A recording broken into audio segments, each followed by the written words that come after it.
And like, I think that it's really important for us to all just be one, of course, listening, be ready to apply, but wherever room you walk into, you own that shit. Own the room. It's your room. When you walk in, it's your room. You hold your head up high. You walk in like your business is the shit. No matter what happened before you pulled up. And so when you do that, it gives you the confidence to just know, I got this shit. And we all, no matter what, we all go through the same things. And so I'm so happy. Like, I'm like, questions. I don't even know if I have my questions. But it just feels good. And I hope that you ladies, it feels good to know that like we all are on the same path. And it's a beautiful path. It is. It's hard. It's hard, but it's a beautiful. You know how to reinvent yourself. You can do all things. You can disrupt whatever industry that you're in. So I want to tell you a story about a little girl named Pinky Cole that learned how to reinvent herself, which landed me here having this conversation with you and all you, right? So I was born in December of 1987, so I'm an old young baby with grown bills. And the day that I was born, my father was being sentenced to 30 years in prison.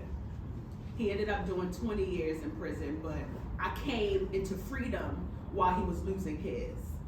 So here I am, growing up in a household with a Jamaican mom who had about 4 to 5 jobs. I had 4 other siblings, and we had to figure it out. I didn't have new clothes. I didn't have new shoes. The first time me get my own money was when I got my first job at Forever 21, right?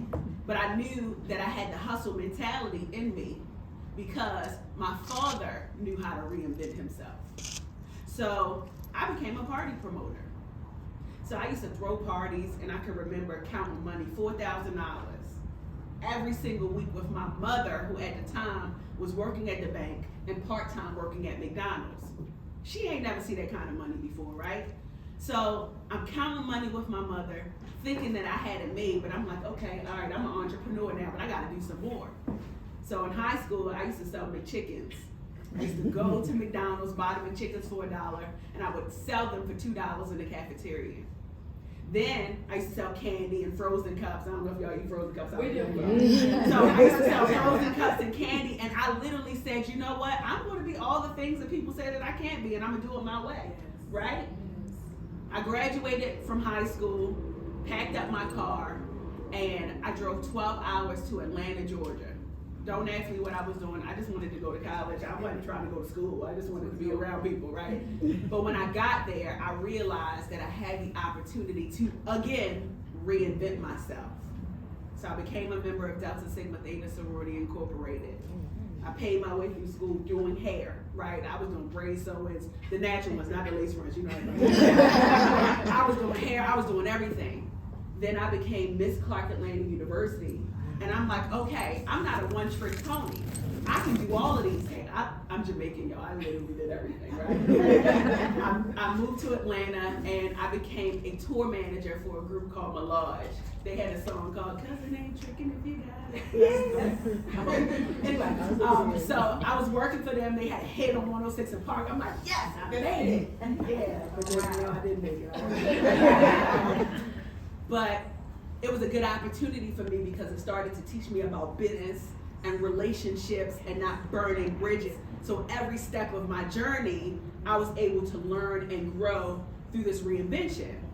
So I realized that I wanted to be an actress. Don't ask me why. Right? I'm like, okay, I'm dramatic, I can do this. So I packed up all of my bags, y'all, $250, a duffel bag and a suitcase, and I moved to LA with 6 resumes and no job lined up.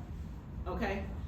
I literally moved there, and in 6 days, I got 2 jobs, one working at the census and one working at DSW. And I'm gonna tie all of this. I'm gonna tell you why all of this makes sense, and it didn't make sense before. I'm in LA, I got my master's almost, right? I didn't finish my thesis, but what I did is I got a refund check so that I could pay my bills. I think we've all been there sometimes, right? I did everything. Like, I'm selling candy, I'm selling food. Now I'm working in TV, doing everything. And I got into the television industry by mistake. And I was really, really, really good at it. So So here I am trying to be in front of the camera, but God had other plans. And I ended up behind the lens and was really good at it and became a producer in 2 months, one of the youngest producers. So if you know anything about TV, you gotta be damn good to get promoted really fast. So while in LA, I got a call from New York and they asked me if I wanted to come work on a show called The Jeremy Kyle Show, really big show at the time. And this was back in 2012. And I'm like, okay, I'll do it. Went to New York, became a producer, did really well at that. Then got a call from the Maury Show, became a producer there. I was a producer there for 3 years at the Maury Show, did really well at that. And then one of my friends had a restaurant and said, listen, there's this open space, you wanna open up a restaurant? Now, I didn't know the first thing about a restaurant, y'all, okay? I could cook, but I can't cook that good, right? Like, I can cook a little bit. But I said, you know what? I'm gonna try this thing out. So I went to YouTube University, I went to Google University, and guess what I did? Again, reinvented myself. So I created this restaurant. It was called Pinky's Jamaican and American Restaurant. And I didn't know what I was doing, but that was literally the form of training that I couldn't pay for. Because what it taught me about tenacity. It taught me about accounting, which I didn't know about, right? As a new entrepreneur. You know, sometimes we start businesses and we're like, what is this? Like, you was talking about what? Some days I still be like, what? But anyway, I started this restaurant, and by the grace of God, it was very successful. I had a line down the block. People wanted to come for the experience, right? They wanted to come to experience Jamaica in New York City, right? And it did well for what it needed to do, but it was my blood, sweat, and tears. I lived in there. But the universe had other plans for me, because after 2 years, that restaurant caught on fire. Literally, caught on fire. I closed up the store and I went home, and I got a call from the fire department saying, you need to come down here, that restaurant is on fire. Now, at the time, I didn't understand, right? But it was another way that I needed to reinvent myself, because that journey was over for me, because I needed to start something new. So my car got repoed. I got kicked out of my apartment. I'm now at the food stamp office. Again, this is the girl that every single thing she's ever touched turned to gold. So now I gotta figure it out. And then I get a call from Iyanla Fix My Life. Y'all know that shit, right? And how God works, y'all, God is so good. Because when I got that call from the show, I was making the same amount of money working in my restaurant as what they were paying me. So guess what I did? Got my ass up and I went to LA and started working on the show. And I switched careers so much, but my father always told me that success is like mud. You gotta throw something on the wall and something gotta stick. I don't care what you do. You keep going at something, no matter how many times. You gotta change your hair, you gotta change your wardrobe, you gotta change how it look, how it feel. Do that thing, and that thing will always reinvent itself, and something is going to work. And that thing that worked for me was, guess what? Slutty vegan. Slutty vegan. I moved to LA, and when I was working as a casting director for Iyanla Fix My Life, I got the call to come to Atlanta. And they said, we just need you on the show for 3 months, because the guests just want to talk to you. They like you, they want to talk to you before they get on set. I'm like, okay, cool. So I took my 1-bedroom apartment, y'all, and I put it in storage. And it was only supposed to be a temporary move. That was 4 years ago. Do you know my stuff in that 1-bedroom apartment is still in storage 4 years later? And I paid a lot of money for that storage, but guess what that is? That's symbolic to my testimony and how I've gone along this journey for so long, and I've learned along the way, and I've built character. I've lost a lot, but I've gained a lot, because what I was able to create is a multi-million-dollar business, all from this and all from the lessons that I've learned reinventing myself. So when I was driving here and I was thinking about how Steve Harvey did it, I'm like, Pinky Cole did it too. Right? But if it wasn't for my business not working the first time, I wouldn't be here. I needed that to fail. I tell people sometimes, like, I want you to fail, because guess what failure does? You learn from it. You learn lessons from it. You get better from it. School don't teach you that. And I haven't been to school. School do not teach you that, right? But what it did for me is it showed me how to rise and how to elevate. So to the entrepreneurs in this room, you are looking at somebody who has constantly transformed herself to find the better version of herself. And here I am as what some people might call success. It's relative, right? I'm nowhere where I want to be. I'm in a very good place. But I'm using my story, my skill set, and my experiences to become better. Here I am, I got 5 locations. I got 2 food trucks. I just graced the cover of Essence magazine. I've been featured in Forbes over 30 times at this point. I've been voted every top entrepreneur in every single major publication that you could think of. And you think they said, oh, that's the girl that was doing hair, that's the girl that was selling chicken nuggets. Who cares? Because I have been able to evolve as a business and a businesswoman. So as I look at all of these beautiful women in the audience, because everybody here is an entrepreneur, right? I want you to know that entrepreneurship is so beautiful, very hard, but it's very beautiful. It's hard because as a woman, we have been fighting so long to really put our feet in the ground, but now is our time. We literally can do anything that we want to do. This is no longer a male-dominated world that we live in. Who run the world? Girls! We run the world, and we can literally do every single thing that we want to do. One of my favorite quotes in the world, and if you follow me, I say this all the time, by a poet, his name is Eminem. He has a song that's called Lose Yourself. And the chorus says, you better lose yourself in the music the moment you own it. You better never let it go. You only get one shot. Do not miss your chance to blow. Because opportunity comes once in a lifetime. You better. Do you know how deep that is? That's the best poetry I ever heard in my life. Because every time I face an obstacle as an entrepreneur, I rise to the occasion. And I said, this is my moment. And you can recreate those moments. It ain't just gotta be that one moment, right?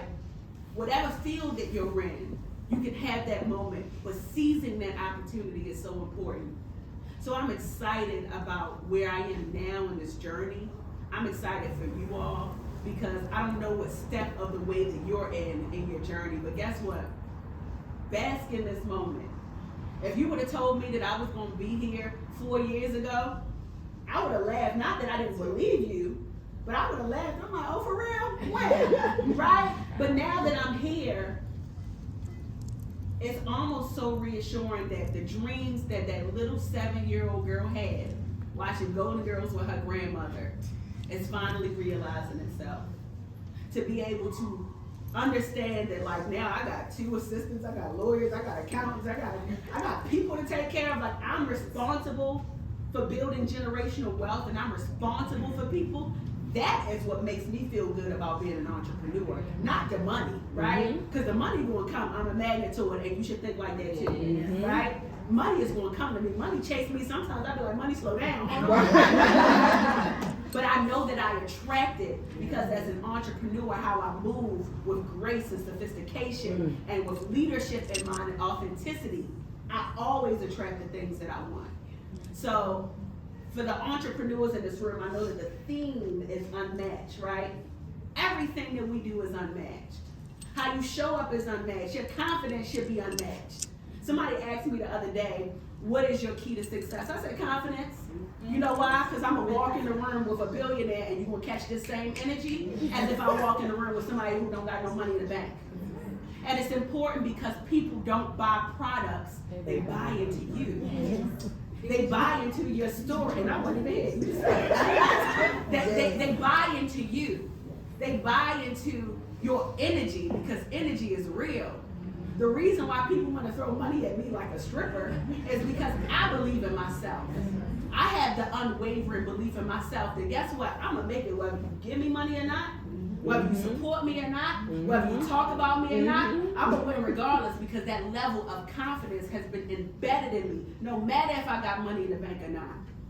So for the entrepreneurs, have that energy, that confident energy, because the confidence is going to sell your product. The confidence is going to not just get you in a room, but build your own table, asking people to sit at your table, in your room. You understand what I'm saying? Am I talking to myself? Oh, no.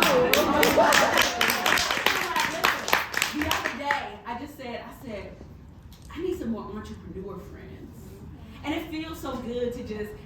know what y'all do. I don't even care. But I know that the minute you say entrepreneur, that means that we got some stuff in common. Sometimes we cry. Sometimes we feel lonely. Sometimes we have moments where we trust everybody, and other times we don't trust nobody. Sometimes we look at that account like, all right, what need to get paid first? And what gotta wait till next month? Even if you got a lot of money, you still have those conversations. People ain't transparent about that, right? And that's the thing. That's what we were just talking about, transparency. And I think that was part of when creating the event, is there not enough entrepreneurs that are sharing their story and they're transparent. Like, you see things on social media, everything looks like it's glitter and gold, but it's like, we crying, we sad, we calculating again, calculating. And so it's like, that is the reality, but that's not the reality that we see on social media. That's not the reality that people share. It looks like it's all glitz and glam and it just happened overnight. I'm guilty of it. I'm so guilty of it, but it's the transparency. And that part is what keeps us going. But we're all responsible for being transparent. You know what I was saying? Sharing your story. Because somebody else is going to say, oh, well, she did that, and so now I can do that, right? But if you don't share your story, then we're all just watching somebody else and now we're low-key compete. We're going to do that, share your story, help your sister out.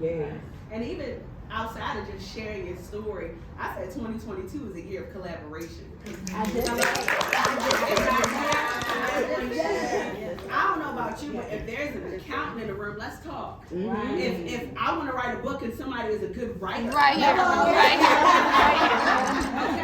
So collaboration is so key. We're used to, and I'm saying we're because I'm talking about we, I don't care if you're black, white, blue, yellow. We as a people are used to me, mine, own, and I used to be like that too.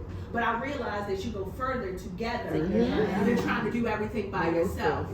So it's also a beautiful experience to not only just be transparent in the journey, but collaborate with people that are just as good as you, if not better than you, so that we can come together and we can build this billion-dollar empire together and make an impact and change the lives of other people. You had some questions for me. Let me start. No,